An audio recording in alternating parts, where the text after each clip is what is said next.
নমস্কাৰ বন্ধু-বান্ধৱীসকল, মই পূজাই স্বাগতম জনাইছোঁ মোৰ নাম পূজা চেনেলটোলৈ।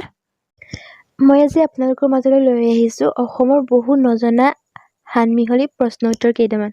প্ৰায়বোৰ এক্সামতে এনেকুৱা ধৰণৰ কুৱেশ্যন এনচাৰ আহে, চ' ভাবিলোঁ আপোনালোকৰ আগত শ্বেয়াৰ কৰোঁ।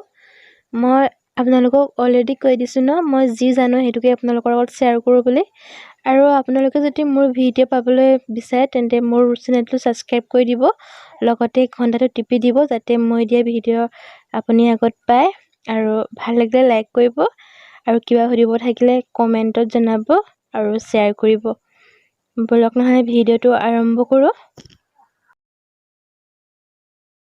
কুৱেশ্যন নম্বৰ 1, অসমত উচ্চতম শিক্ষাৰ স্নাতককেন্দ্ৰ গুৱাহাটীৰ ক'ত? এনচাৰ হৈছে কটন কলেজ। নম্বৰ 2, অসমৰ একমাত্ৰ ষ্টক এক্সচেঞ্জ ক'ত? এনচাৰ হৈছে গুৱাহাটীত।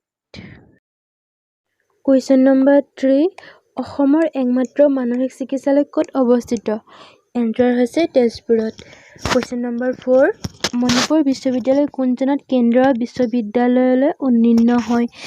এনচাৰ হৈছে 1994।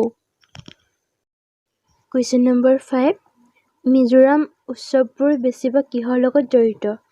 এনচাৰ হৈছে কৃষি।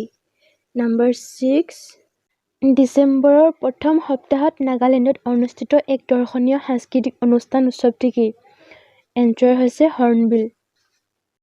কুৱেশ্যন নম্বৰ 7, ছিকিমৰ দ্বিতীয় ৰাজধানীখন কি আছিল যাৰ স্থাপন 18শ শতিকাৰ শেষৰ ফালে হৈছিল?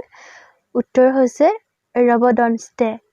নম্বৰ 8, ত্ৰিপুৰাৰ কোনখন চহৰক মন্দিৰ চহৰ হিচাপে জনা যায়? এনচাৰ হৈছে উদয়পুৰ।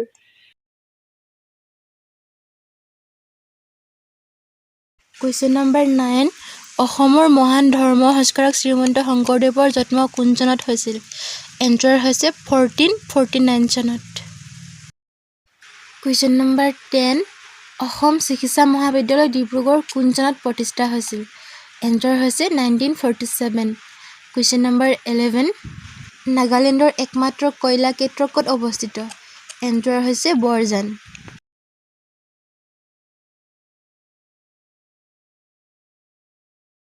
কুৱেশ্যন নম্বৰ 12, অৰুণাচল প্ৰদেশত কেতিয়া আৰু ক'ত প্ৰথমবাৰৰ বাবে ৰাষ্ট্ৰীয় পতাকা উত্তোলন কৰা হৈছিল?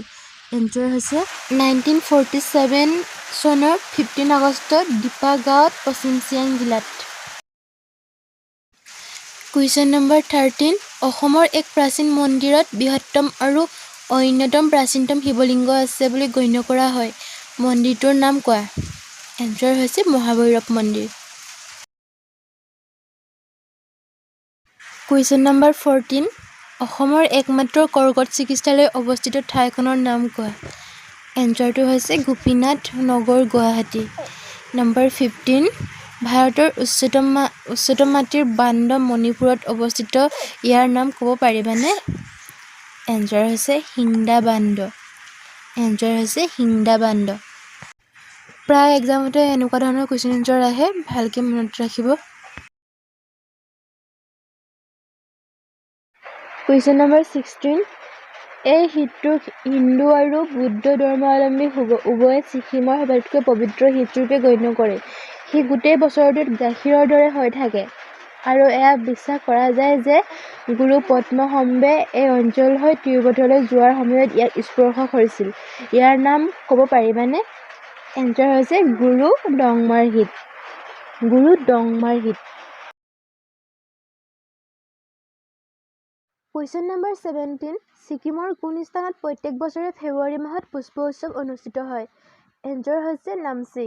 অন্তিমটো কুৱেশ্যন হৈছে 18, ত্ৰিপুৰাৰ প্ৰাসাদটোৰ নাম কোৱা যিটো ৰাজ্যখনৰ ৰাজ্যপালৰ চৰকাৰী আৱাস? এনচাৰ হৈছে কুঞ্জবন প্ৰাসাদ। সেইটো আছিলে আজিৰ প্ৰশ্ন উত্তৰ। আৰু নেক্সট ভিডিঅ' পাবলৈ আপোনালোকে মোৰ চেনেলটো ছাবস্ক্ৰাইব কৰি থ'ব। আজিলৈ আহোঁ নহ'লে, বাই বাই।